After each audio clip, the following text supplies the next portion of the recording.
গাজায় ইসরায়েলের অমানবিক হামলা অব্যাহত রয়েছে। হামলায় প্রতিদিন প্রাণ হারাচ্ছেন অসংখ্য মানুষ। তার পাশাপাশি রয়েছে খাবারের অভাব, না খেয়ে দিন পার করছেন গাজার মানুষ। গাজার হৃদয় বিদারক এই দৃশ্য ধারণ করেছে মার্কিন সংবাদ মাধ্যম CNN।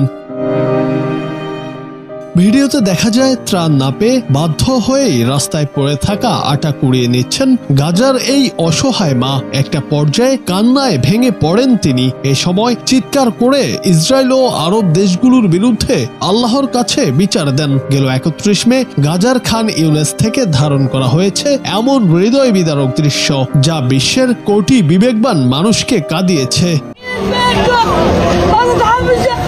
ভিডিওতে এই নারীকে বলতে শোনা যায়, মহান আল্লাহ আমাদের জন্য যথেষ্ট। সবকিছু সুন্দরভাবে সমাধান করার ক্ষমতা একমাত্র তার হাতেই রয়েছে। ইসরায়েলের উদ্দেশ্যে ক্ষোভ ঝেড়ে তিনি বলেন, তোমরা আমাদের ক্ষুধার্ত রেখেছ। এরপর আরব দেশগুলোর বিরুদ্ধে বিচার দিয়ে তিনি বারবার বলতে থাকেন, আল্লাহ আরবদের বিচার করুক।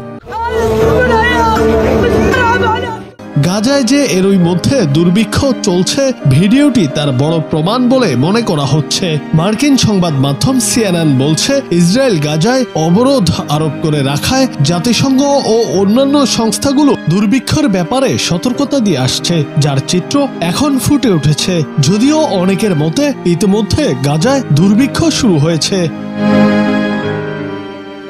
জুনায়েদ আহমেদ, বাংলা টিভি।